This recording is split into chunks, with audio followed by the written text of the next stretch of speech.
This is the story of Galadwen, daughter of Thrandion, one of the last elves to leave Middle-earth forever, written as she witnessed those final, fading days. I am Galadwen, daughter of Thrandion, and I was among the last to leave Middle-earth forever. You know the Grey Havens from the tales, that blessed harbor where Círdan the shipwright built the vessels that carried the Eldar into the west. You have heard how the ring-bearers departed from those curved quays, how white ships with swan prows sailed the straight road to Valinor, carrying those whose time in Middle-earth had ended. But I knew those havens in their final days, when the quays stood mostly empty and the workshops grew quiet. I walked those shores as one of the lingering, the stubborn few who could not bring ourselves to leave, even as Middle-earth itself urged us westward. I stayed while thousands departed. I stayed while kingdoms emptied. I stayed until staying became its own kind of torment. I have walked Middle-earth for 6,000 years. I saw the sun rise for the first time. I remember when the moon was new. I fought in wars that have passed from history into legend into nothing at all. I loved mortals who became dust 3,000 years ago. I built things of beauty that crumbled before men learned to count the centuries. And on a grey evening, when the fourth age of Middle-earth was growing old, I finally stood on the deck of Círdan's last ship, watching the only world I had ever known fade into mist behind me. This is the tale of ending and beginning, of holding on and letting go. This is what it means for the immortal to finally accept that their time is done. This is how the age of the elves came to its close, not with war or glory, but with empty halls and silent harps, and the last ship sailing from shores that would know our kind no more. To understand the ending, you must understand what came before. I arrived in Middle-earth in the years of the trees, before the sun and moon, when the world was lit only by stars, and the memory of the two trees of Valinor gleamed faint in the west. I came with my kin from Valinor itself, following Feanor in his rebellion, though I took no part in the kinslaying and bore no oath, save to see what Middle-earth might become. The journey itself was a wonder and a terror. We crossed the grinding ice of the Helcaraxe, that dreadful bridge between Aman and Middle-earth, where the cold bit deeper than death, and many of our people fell into black waters that knew no bottom. I remember the stars wheeling overhead in patterns I had never seen, the aurora dancing green and gold across the ice, and always the terrible cracking and groaning of the frozen sea beneath our feet.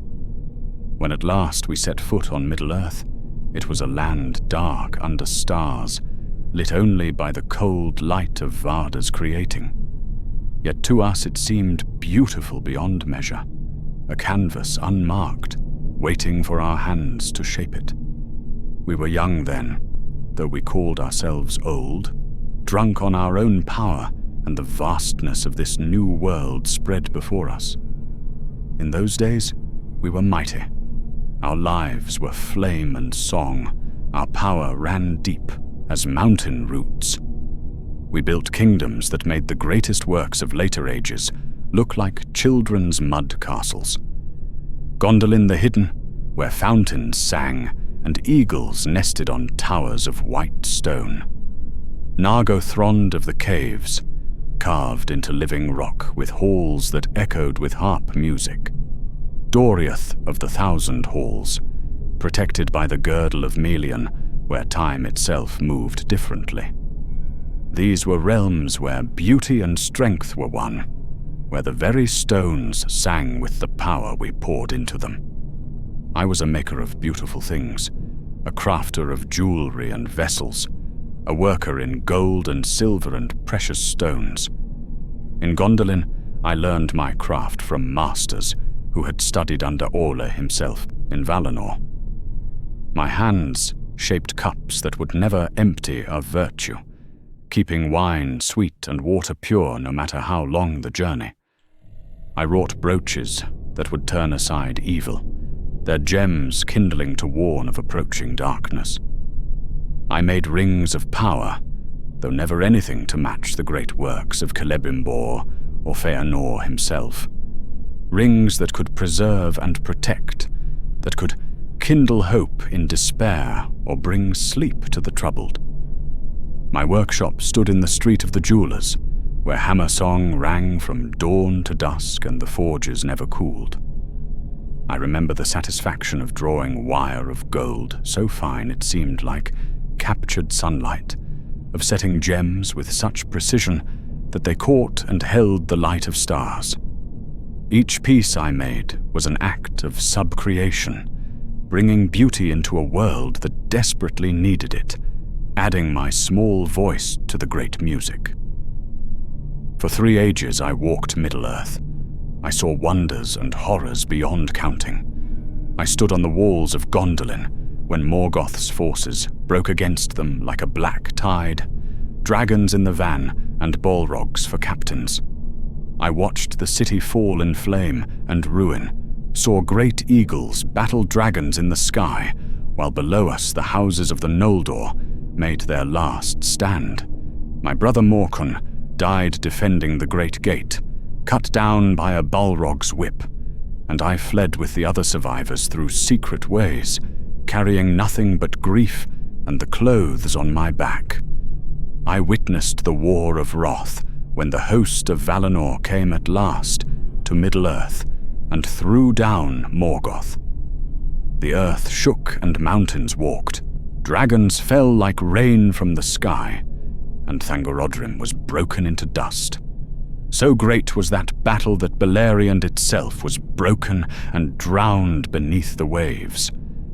I stood on the shores as the land I had known for centuries sank beneath green waters, taking with it the ruins of all our kingdoms, the graves of all our dead. Yet we endured. We fled eastward and found new homes beyond the Blue Mountains. I dwelt for a time in Lindon under Gil-galad, the last High King of the Noldor in Middle-earth. Later I wandered eastward, dwelling sometimes in Rivendell with Elrond, sometimes in the woods that would become Lothlórien. I watched Numenor rise from the sea like a star upon the waters, that blessed isle given to men as reward for their faithfulness. I knew Elros, Elrond's twin who chose mortality and became Numenor's first king, and I grieved to watch him age and die while his brother remained unchanged. For 1,000 years and more, Numenor waxed in glory and might. Their ships came to Middle-earth's shores bearing gifts and knowledge. They were our allies against Sauron when he rose again, for Morgoth's lieutenant had survived his master's fall and sought dominion over Middle-earth. We fought beside the tall men of Numenor, and for a time it seemed good would triumph. But pride was ever the doom of those who achieved greatness. I watched from Middle-earth's shores as the smoke rose from the temple of Morgoth that Sauron caused to be built in Armenelos. I felt the earth tremble when Ar-Pharazôn, the Golden, last king of Numenor, was so consumed by fear of death and lust for immortality that he dared sail against Valinor itself. And I witnessed the downfall when the Valar called upon Ilúvatar and the world was changed forever. The seas rose up in a wave like a mountain walking, and Numenor vanished beneath it, all its glory become nothing but foam on the waters. The world was bent, the straight road was lost to all but the Elves, and never again would mortal men find the path to the undying lands. Those Númenóreans who remained faithful escaped to Middle-earth and founded the kingdoms of Arnor and Gondor. But Sauron too survived. His spirit fled back to Mordor, where he took shape again, diminished but still terrible. Then came the last alliance of elves and men. I marched with Gil-galad and Elrond, stood in the battle line when we fought across the plains of Dagorlad, where flowers would not grow again for an age. For 7 years we besieged Barad-dûr, and many whom I loved fell beneath its shadow. I was there on the slopes of Mount Doom when Gil-galad and Elendil cast down Sauron, though both perished in the deed.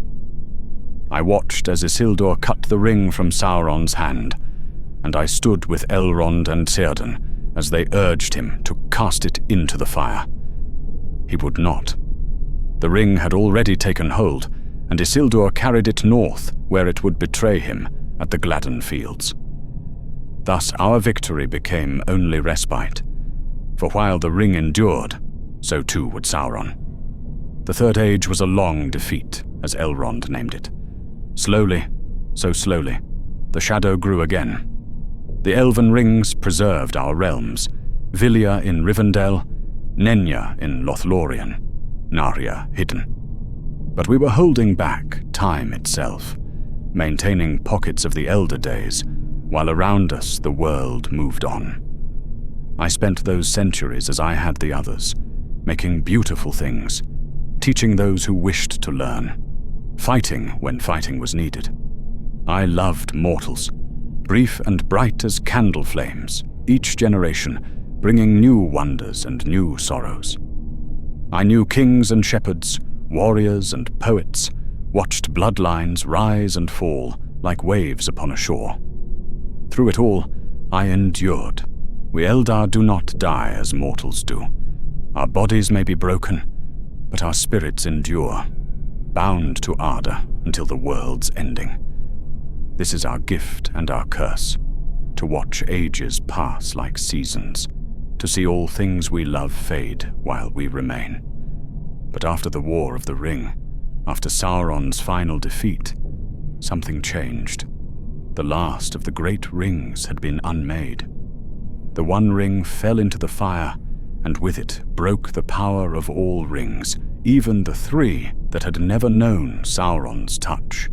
The power that had preserved our realms began to fail, and we who had lingered so long in Middle-earth began to feel the call westward grow from a whisper to a roar. It started subtly. Colors seemed less vivid than I remembered. The gold of autumn leaves appeared tarnished. The blue of summer skies seemed gray at the edges. At first I thought it merely weariness after long war, but as months became years, I knew it for what it was, the fading that comes to all elves who linger too long in mortal lands. Food lost its savor first. I remember a feast in Minas Tirith, celebrating the coronation of King Elessar. The tables groaned with the finest foods of Gondor, wine from the slopes of Lebanon, fruits from the gardens of Ithilien. Yet to me it all tasted of ash. I watched mortals feast with joy while I pushed food around my plate, pretending satisfaction I didn't feel. Music, which had been my soul's delight since before the sun first rose, became merely pleasant sound. I attended the wedding of Arwen and Aragorn, watched the greatest minstrels of the age perform songs of joy and celebration. The notes were perfect, the harmonies sublime, yet they stirred nothing in my heart. It was like looking at a painting of fire rather than feeling warmth. The stars, once sharp as diamond points, grew hazy. These were the same stars Varda had set in the sky before the world's making, the stars under which the elves first woke at Cuiviénen. Now they seemed distant, cold, no longer singing to me, as they had for thousands of years. Worst of all was the loss of presence. I began to feel insubstantial, as if I were a breath of wind trying to pretend it was solid. When I worked gold or silver, my hands seemed to pass through the metal rather than shape it. When I walked, I barely felt the earth beneath my feet. Children looked through me as if I were not there, and animals that had once come to my hand now startled and fled. This was the choice given to all Eldar in Middle-earth. Sooner or later, We must sail west to Valinor, or fade into shadows, wraiths of regret haunting places we once loved. The world itself was telling us our time was done. Middle-earth belonged to men now, the second-born of Ilúvatar, who would shape it according to their own vision. Most chose to sail. After the Ring War, the Havens saw more ships departing than they had in centuries. The great ones went first, their duty done, their burdens laid down. I watched them go. Elrond half-elven, wise and sorrowful, boarding a white ship with Vilya dim upon his hand. Galadriel the Golden, oldest and mightiest of our kind in Middle-earth, finally accepting the pardon of the Valar after ages of proud exile. Gandalf the Grey, no elf but bearing the elven ring Narya, his long labor complete. And with them went Bilbo and Frodo, mortals granted the rare grace of sailing west, seeking healing for wounds that Middle-earth could not cure. Each ship that left made those of us who remained feel more insubstantial. We were becoming ghosts in a world racing to forget us. Yet I stayed. Call it stubbornness, call it love, call it fear. I could not bring myself to leave. Middle-earth was my home. I had bled for it, fought for it, poured 6,000 years of love into its soil. Every forest knew my footsteps. Every mountain had heard my songs. How could I abandon it? You grow thin, Círdan told me one autumn day, as I walked the quays of the Grey Havens. The ancient shipwright was older than almost any of us.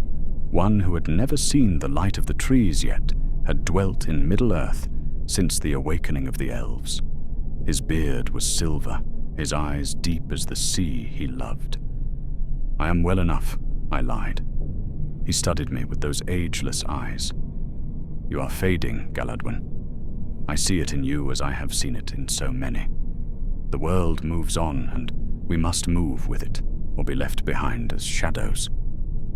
There is still beauty here, I insisted. Still work to be done. The mortals, they need guidance. They need to find their own way, Círdan said gently. The age of men has begun. Our time is ending. It is no shame to accept that. But I could not accept it. Not yet. I made excuses, found reasons to delay. There were artifacts to be preserved, knowledge to be passed on, old alliances to be honored. I would sail next year, or the year after, or when this last task was complete. The years passed. More ships sailed. The communities of elves dwindled from cities to villages to scattered individuals. Rivendell emptied. Lothlórien faded. The woodland realm of Thrandion grew quiet as its people slipped away to the havens, and I felt myself growing ever more translucent, like a reflection in troubled water, there but not quite there, part of the world, but no longer able to truly touch it. It was in the 120th year of the Fourth Age when I finally understood what we had lost. I decided to journey to the great elven realms, to walk once more in the places of our power before making my choice about the sea. I went first to Rivendell, the last homely house, where Elrond had held one of the last refuges of our people. The journey that had once been pleasant became a torment. Where once every stream sang to me, and every tree offered shade, now I walked as if through a painting of the world, rather than the world itself. Mortals I passed on the road looked through me as if I were mist. Rivendell broke my heart. The valley was still beautiful. Waterfalls still sang there, eternal songs. The trees still grew tall and fair. But the house itself, those halls that had sheltered so many for so long, stood empty. I walked through rooms where dust gathered on abandoned furniture, through libraries where books sat unread, their lore fading with no one to remember it. In Elrond's study, I found his writing desk still laid out, as if he had merely stepped away for a moment. Quills sat in dried ink. Letters half-written spoke of concerns now meaningless. On one shelf sat a painting of his daughter Arwen, who had chosen mortality for love, and now lay buried beside her king in Gondor. The Hall of Fire, where stories had been shared and songs sung since the Second Age, was cold and dark. I tried to light the great fireplace, but the wood would not catch. Or perhaps I had grown too insubstantial to kindle flame. I sat in the darkness, where once light and music had danced, and I wept for the first time in centuries. There were others still in the valley, a handful who tended the empty halls like caretakers of a tomb. They were faded worse than I, barely more than voices on the wind. We spoke little. What was there to say? We were ghosts, haunting our own lives, too proud or too afraid to let go. From Rivendell, I travelled south to what had been Lothlórien. If Rivendell had broken my heart, the golden wood shattered it utterly. The journey itself was a torment. Once I could have run from Rivendell to Lórien without pause, delighting in every league. Now each step was an effort, each mile a small eternity. I passed through landscapes I had known for centuries, yet they seemed alien, as if I viewed them through thick glass. The misty mountains loomed grey and cold, no longer singing their deep stone songs that only elven ears could hear. The Anduin ran its ancient course, but its voice was just water over rock, no longer the laughing conversation of an old friend. When I finally glimpsed the woods of Lórien, I wept. From a distance, they looked unchanged, a golden island in a sea of grass. But as I drew closer, the difference became heartbreakingly clear. The melon, those mighty trees with silver bark and golden leaves, still stood, but their light was gone. Where once they had shone with an inner radiance that turned the forest into a realm outside time, now they were merely trees. Beautiful trees, yes, tall and graceful, but mortal, ordinary, subject to the turning of seasons like any oak or ash. I entered the forest by the old paths, the ones known only to the Galadrim. No challenge came. No scouts appeared from the shadows with arrows nocked. The borders were unguarded. Why guard an empty realm? Each step deeper into the wood revealed new sorrows. The paths that had been kept clear for thousands of years were overgrown. Stairs carved into tree trunks were crumbling, their edges soft with moss. The Talain, those platforms where my people had lived in harmony with the forest, hung empty and tilting, some having fallen entirely, leaving gaps in the canopy like missing teeth. I found the fountain of the Silverlode choked with dead leaves. This spring, which had run clear and singing since before the sun first rose, was now sluggish and quiet. I knelt beside it and tried to clear the leaves away, but my hands passed through them like mist through branches. I could not even perform this simple service for a place I had loved.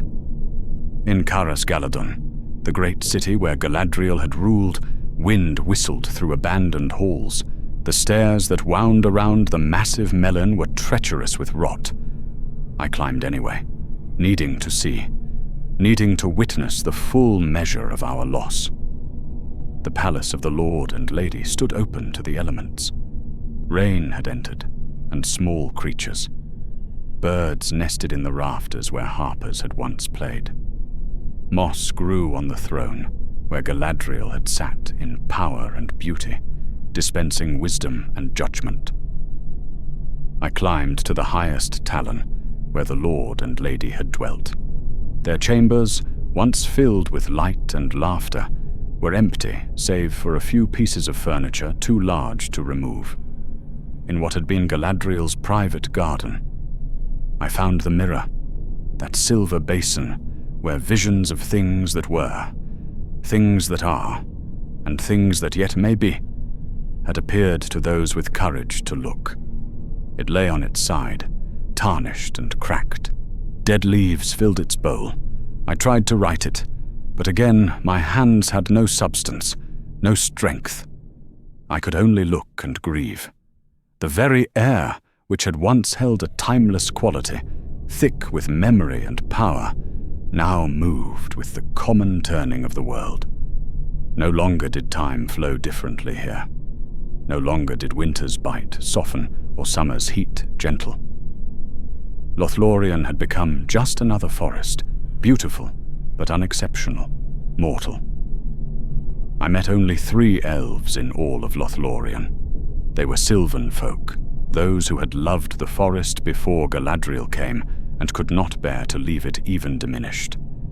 I found them by the shores of the Silverlode, sitting so still they might have been statues. They were faded worse than I, so translucent I could see the trees through their bodies. Their eyes were vacant, fixed on something beyond the world. When I spoke to them in the sylvan tongue, they stirred slightly, like leaves touched by wind. "Why do you remain?" I asked. One of them, who might once have been beautiful, turned eyes like empty pools toward me. "The trees," she whispered, her voice barely more than wind in leaves.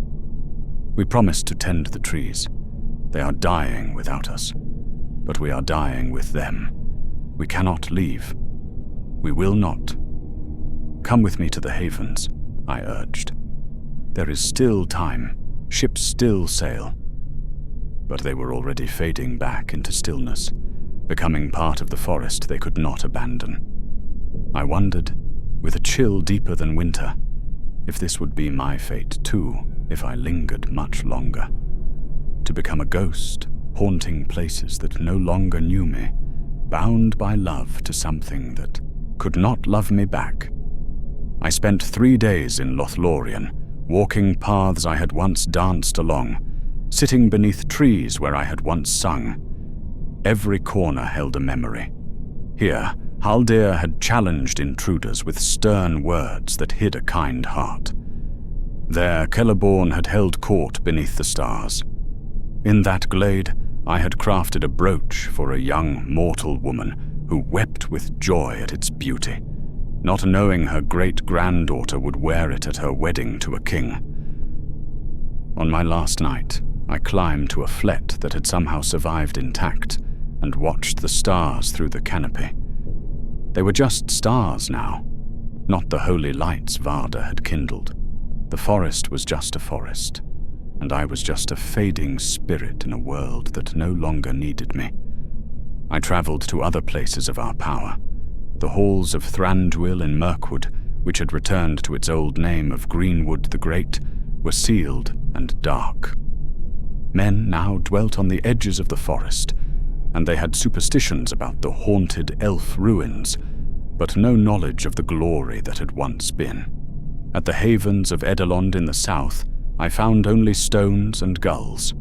At the tower of Elostirion, where once a palantir had looked toward the undying lands, I found only wind and memory. Everywhere I went, the story was the same. The elves were gone, their works abandoned, their songs silenced. Middle-earth was moving on without us, and we who remained were less than shadows of what we had been. Yet even in this sorrow, I found moments of beauty. In a forest glade, I discovered flowers planted in a pattern I recognized, my own design from centuries past, still blooming though the garden was long overgrown. In a mortal village, I heard children singing a garbled version of an elvish lullaby, not knowing what they sang but keeping the melody alive. And always, always, I felt the sea calling. I returned to the grey havens as autumn turned to winter. Círdan was still there, as I knew he would be. The shipwright would be the last to leave, had sworn it ages ago. He would remain until all who wished to sail had sailed, until his task was complete. "You have seen what there is to see," he said. It was not a question. Empty halls and fading light, I replied. Dust and memory and mortals who no longer believe we existed. And yet you are not ready. I shook my head. How can I leave? This is my home. For all its fading, for all its forgetting, I love it still. Every stone, every tree, every stream. How can I abandon it? Círdan was quiet for a long moment, looking out over the sea. Do you know what the mortals say of us now? They call us the fair folk when they speak of us at all. They leave offerings at stone circles we never built. They blame us for curdled milk and praise us for unexpected fortune. We have become myths to them, stories to frighten or delight children. Is that not abandonment of another kind? His words stung because they were true. I had seen it in my travels. To the mortals, we were already gone, had been gone for generations.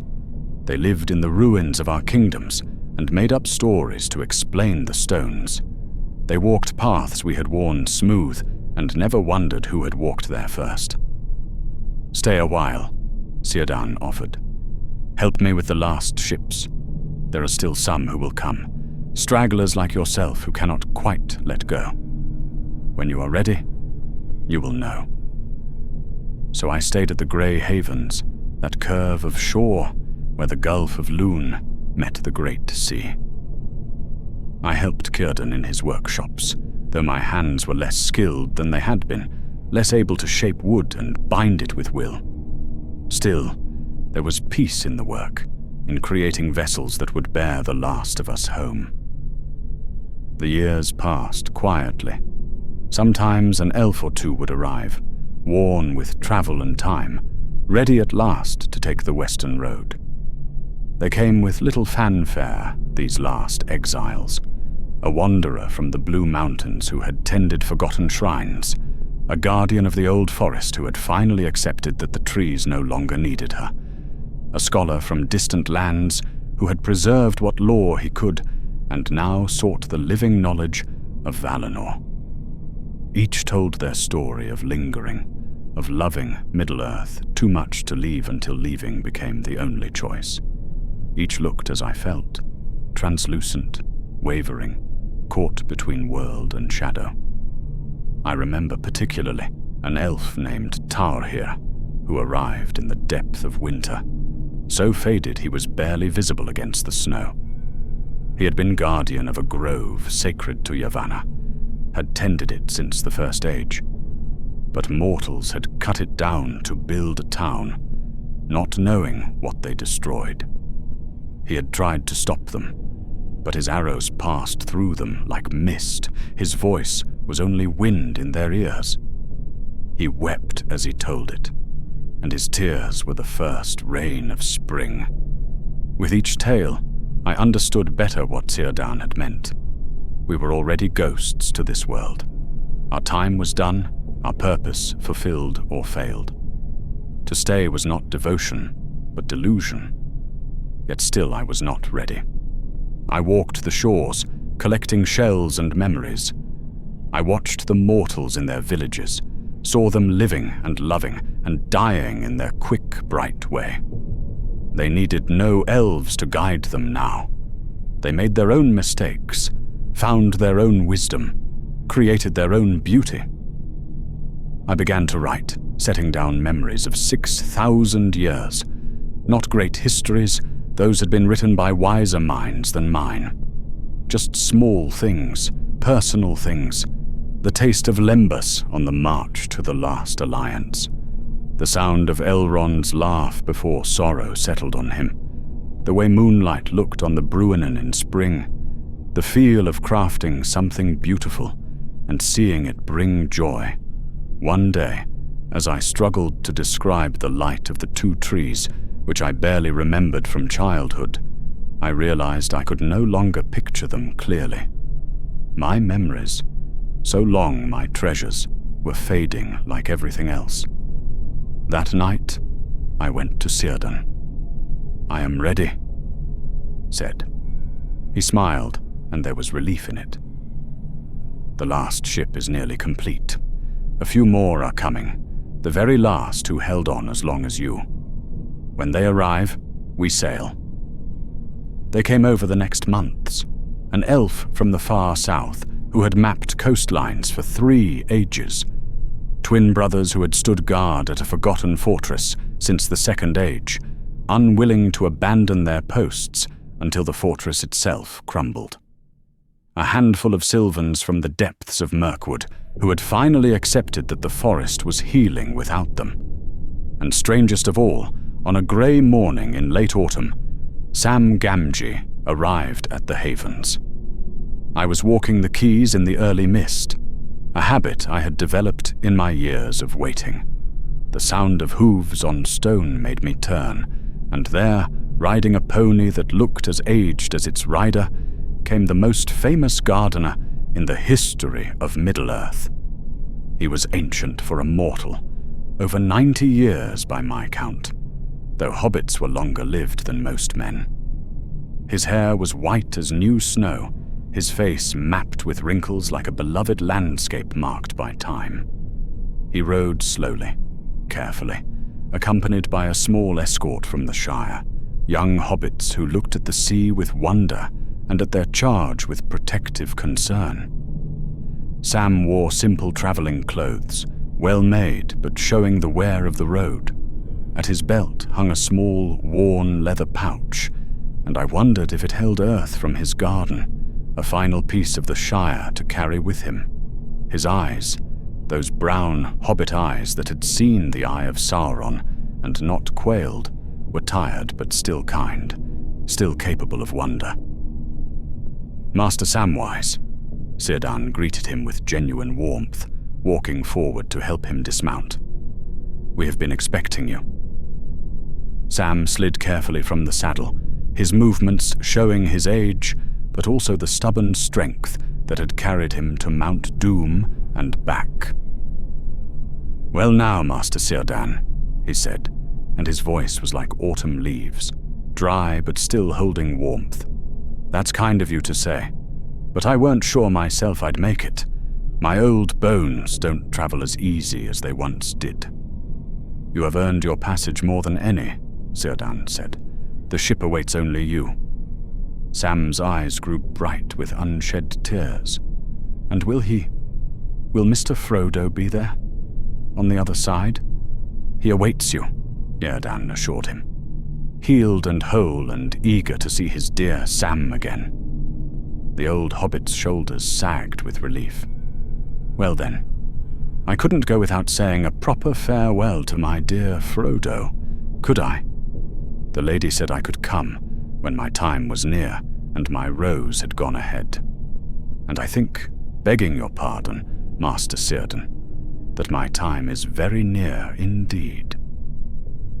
His escort, 3 young hobbits, who might have been his great-grandchildren by their looks, began unpacking his few belongings.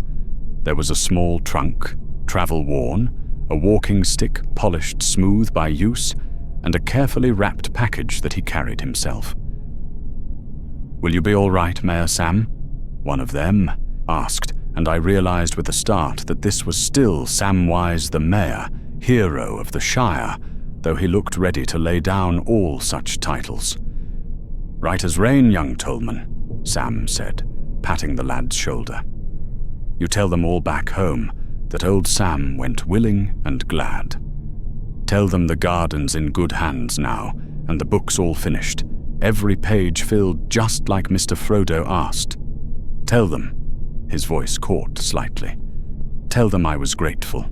For all of it. Every day of it."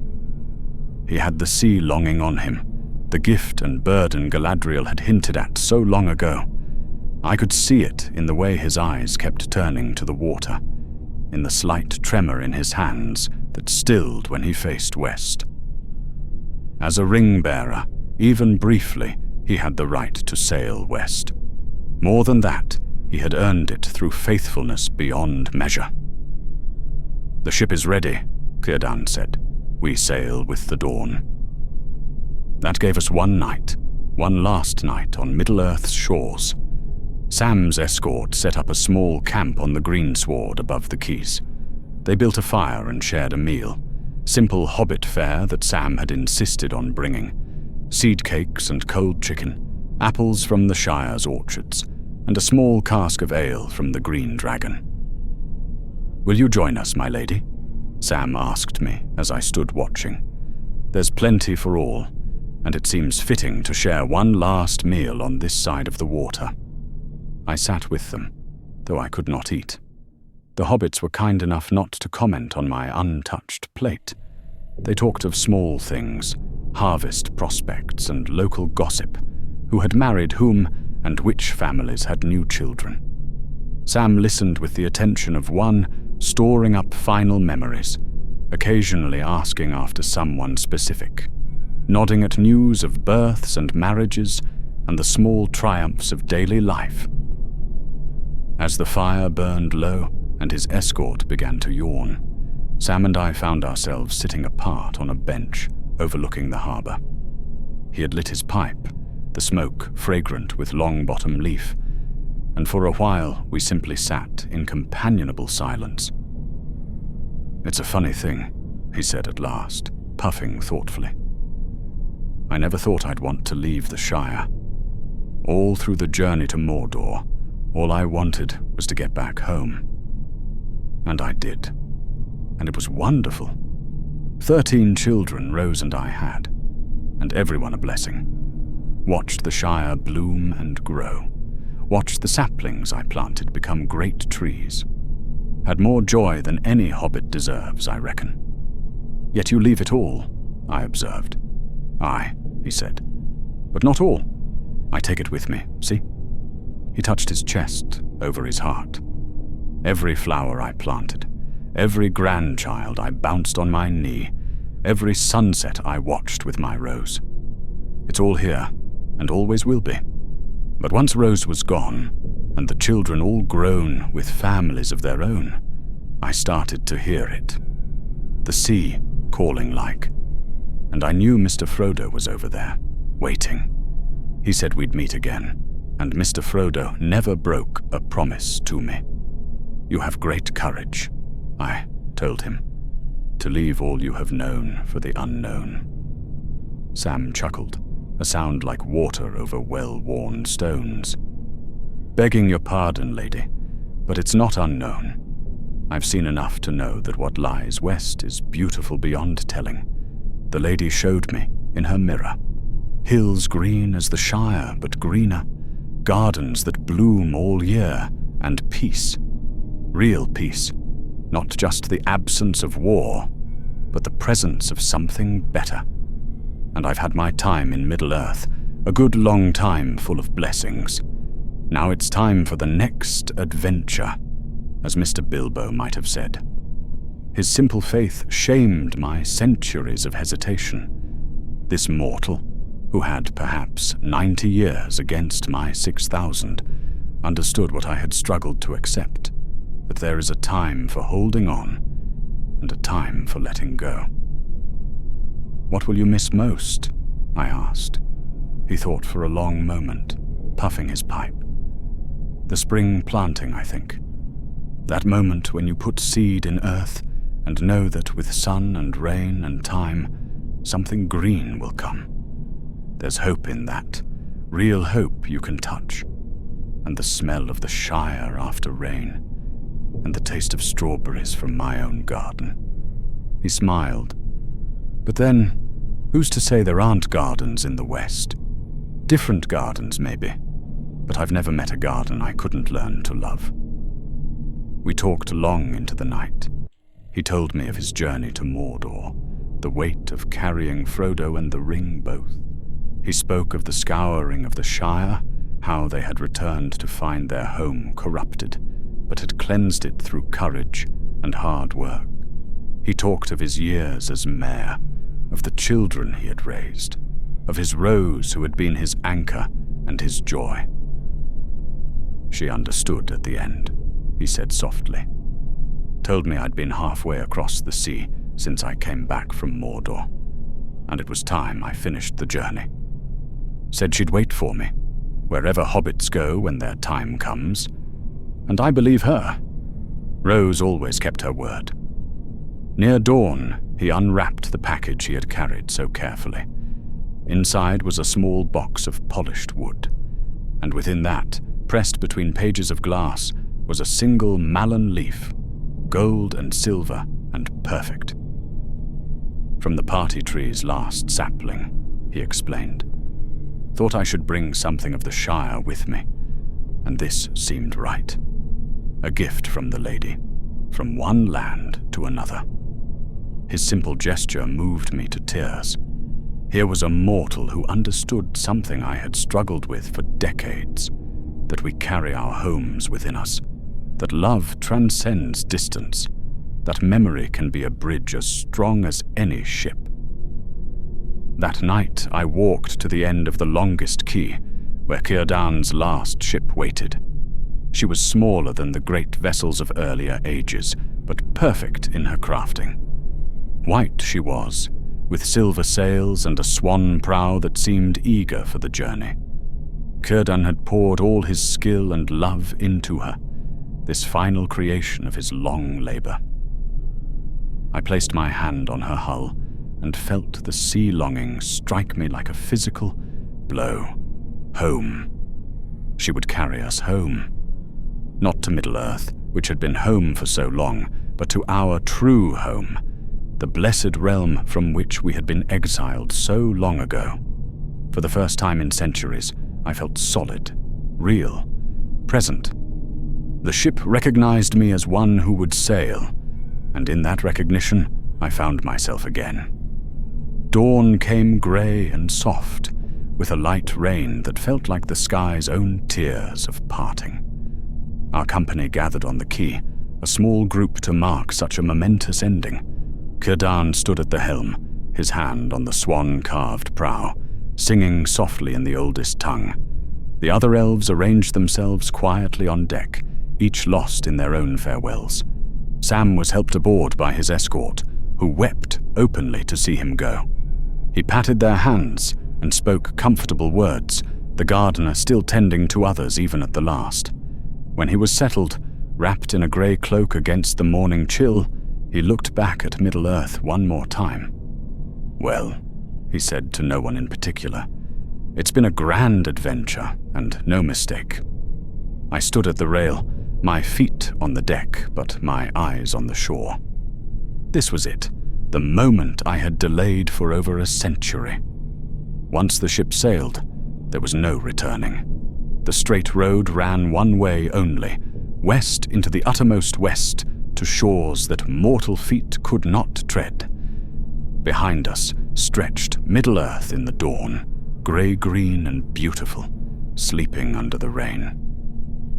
I could see the village lights beginning to kindle, mortals starting their day unaware that the last ship was leaving, that an age was ending with no fanfare, no glory, just a handful of the weary heading home. It is time, Círdan said, and his voice carried despite its softness. The dockhands, mortals who served the havens, though they understood little of what they served, cast off the lines. The ship moved without wind in her sails, without oars in the water, moved by a will greater than any earthly power. Slowly, then with gathering speed, we slipped away from the quay, from the havens, from Middle-earth itself. I gripped the rail as the shore receded. Every fiber of my being wanted to cry out, to leap overboard and swim back, to cling to the world I had known so long. But my body wouldn't obey. The ship carried me, and I could no more leave it than I could stop breathing. The rain ceased as we passed beyond the bounds of the haven. The sun broke through clouds, sending shafts of light across the water. And then I saw it, the change that marked the border between the mortal world and the road to the undying lands. The sea, which had been grey-green and choppy, grew smooth as glass. The air, which had been cool and damp, became warm and fragrant with a scent like flowers I half remembered from childhood. The very light changed, growing both softer and clearer, like the difference between a candle and the noonday sun. We had passed onto the straight road. Behind us, Middle-earth faded, not like a distant shore, but like a dream upon waking. Already it seemed less real than the deck beneath my feet, less solid than the increasingly radiant air around us. I wept then, truly wept, for the final leaving of all I had known. But even as I wept, I felt something else. The fading that had plagued me for so long reversed.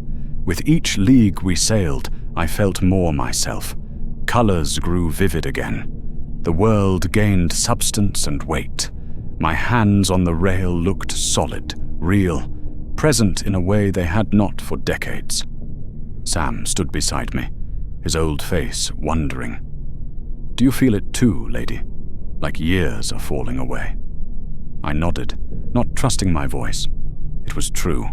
The weariness of ages was lifting like fog before wind.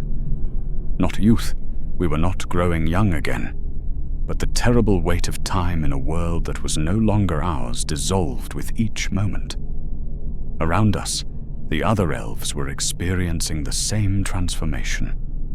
Faces that had been grey with sorrow grew bright. Eyes that had been dim with memory cleared. We were coming alive again, or perhaps coming to a life we had never truly known. "I begin to understand," I said softly, "why we had to leave." Círdan, ancient beyond measure, looked younger than I had ever seen him. "Middle-earth was never meant to be our eternal home," he said. "We lingered out of love, out of duty, out of pride. But we were always meant to return. The exile is ending at last." The journey took time, though I could not say how much. Time moved strangely on the straight road. Sometimes it seemed we had been sailing for moments, sometimes for years. The sun did not rise or set in any pattern I could recognize. There was only the endless water, growing ever more beautiful, and the sense of approaching something vast and wonderful and terrible. Sam spent much of the voyage at the prow, peering ahead with those keen hobbit eyes. "Can you see it yet?" he would ask. "The white shores that Frodo spoke of?" "Not yet, not yet, but soon." The light grew ever brighter, not harsh, but welcoming. The air grew sweeter. Music seemed to hang just at the edge of hearing, not the diminished music of Middle-earth, but something that made my heart race with half-remembered joy. And then, between one breath and the next, we saw it. The undying lands rose from the sea like a vision of everything beautiful that had ever been lost. White shores indeed, white as pearl, white as starlight, white as the foam on waves of joy. Beyond the beaches, green hills rolled up and up to mountains that pierced the sky. And on those hills and mountains grew trees that I remembered from my earliest childhood. Trees that caught the light and held it. Trees that sang. "Oh," Sam breathed, and in that simple sound was all the wonder of the world. But I barely heard him. My eyes were fixed on the shores where figures waited. Tall they were, and bright, and though we were still far from land, I knew them. Elves who had sailed before us, friends I had not seen for ages, and behind them, shining like stars, the Valar themselves and their peoples, the Maiar, all the hosts of Valinor come to welcome the exiles home. As we drew closer, I could make out individual faces. There was Elrond, no longer sorrowful, raising his hand in greeting. There was Galadriel, laughing as I had never seen her laugh, all her burdens laid down. There was Gandalf, no longer grey but white, beyond white. Lothlórien as he had been before the world, beautiful and terrible and kind. And there, apart from the great ones, standing on a spur of rock that jutted into the sea, was a small figure with curly hair and clothes that were fine but comfortably worn. Frodo Baggins, healed and whole, waiting for his Sam. Sam saw him at the same moment I did. The old hobbit's face transformed with joy so pure it was painful to witness. "Frodo," he called, his voice cracking. "Mr. Frodo." Frodo waved and called something back, but the wind took his words. No matter. They would have time for all the words in the world, all the time in the world, for this was the land where time itself was healed. The ship slid up to a quay that seemed made of crystal and starlight. Círdan brought her to rest with the skill of millennia, then stepped back from the helm. His task, his long task, was done at last. "Welcome home," he said to all of us. "Welcome home." The gangplank was lowered. One by one, my companions disembarked. The elves met friends and kin they had not seen for ages. Sam, moving with more vigor than he had shown in years, fairly ran down to the shore where Frodo met him with an embrace that spoke of brotherhood beyond words. I hesitated at the rail. This was the final step. Once I set foot on those shores, Middle-earth would be closed to me forever. No return, no visiting, no chance to walk again beneath trees I had known or beside streams I had loved. The parting would be absolute. Galadwen. I turned. A figure stood at the foot of the gangplank, tall and dark-haired, wearing the simple robes of a smith.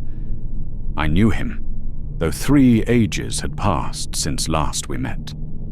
My brother, killed in the fall of Gondolin, returned from the halls of Mandos, as was the right of all elves who died in Middle-earth. "Morkan," I whispered. "Come, sister," he said, holding out his hand. "You have been away too long." I took a breath that seemed to encompass 6,000 years of memory. Then I walked down the gangplank and set foot on the white shore of Valinor. The sand was soft beneath my feet, softer than any sand of Middle-earth. The air was sweet in my lungs, carrying scents of flowers that bloomed nowhere else.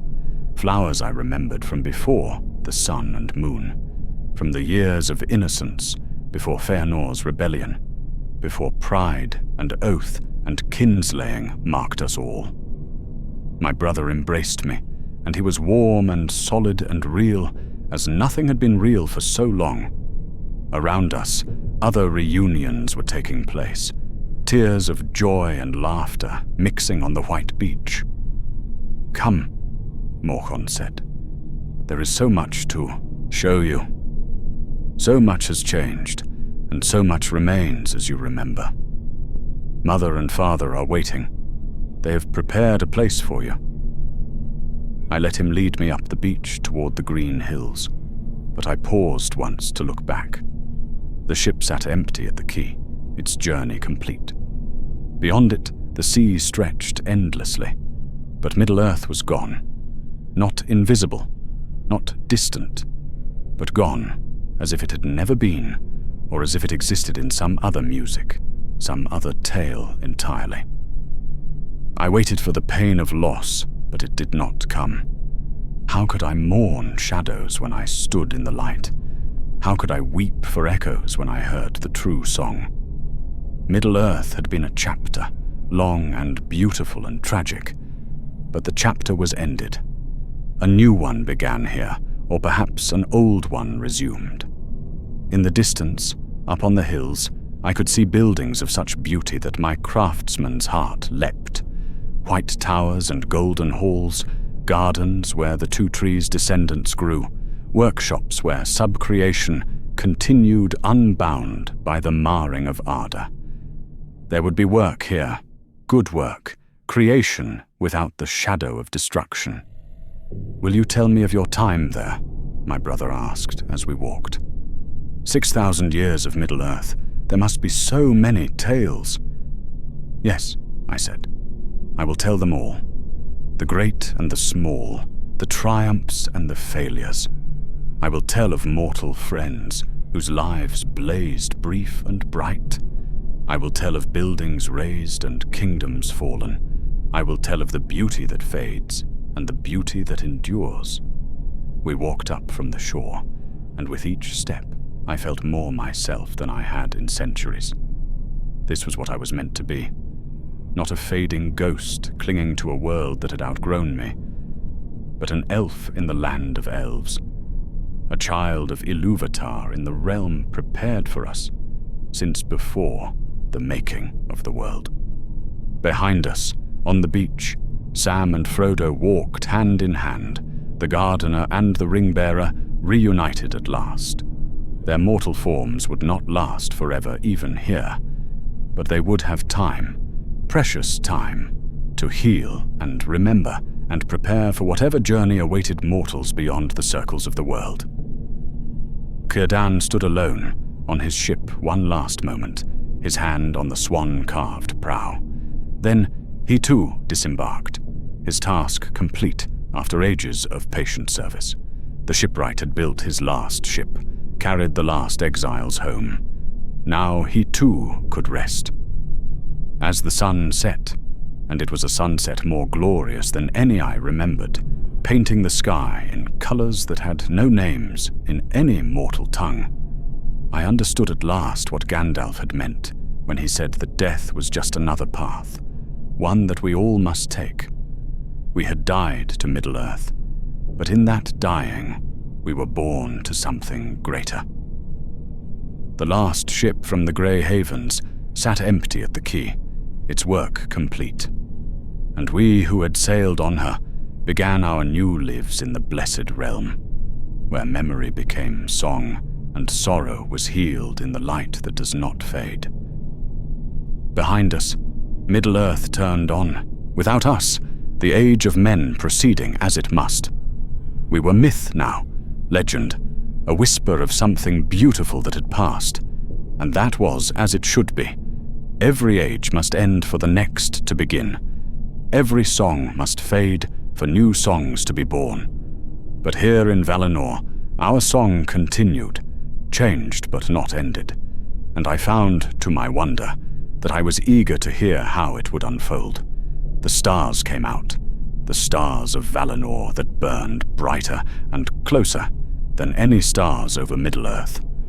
Under their light, I walked with my brother toward home. The exile ended at last, the sea-longing satisfied, the long defeat transformed into unexpected victory. I had sailed on the last ship from the Grey Havens, and in that sailing, I had found not an ending, but a beginning. If you have walked with me to these distant shores, if you have felt the weight of leaving and the joy of homecoming, if you have understood that some endings are also beginnings, then you know why these tales must be told. The passing of ages, the turning of the world, the acceptance that all things must end for new things to be born. There are more stories waiting in the deeps of memory, more voices calling from the edges of maps and the margins of history. Subscribe to our channel and return when the next tale is ready to unfold.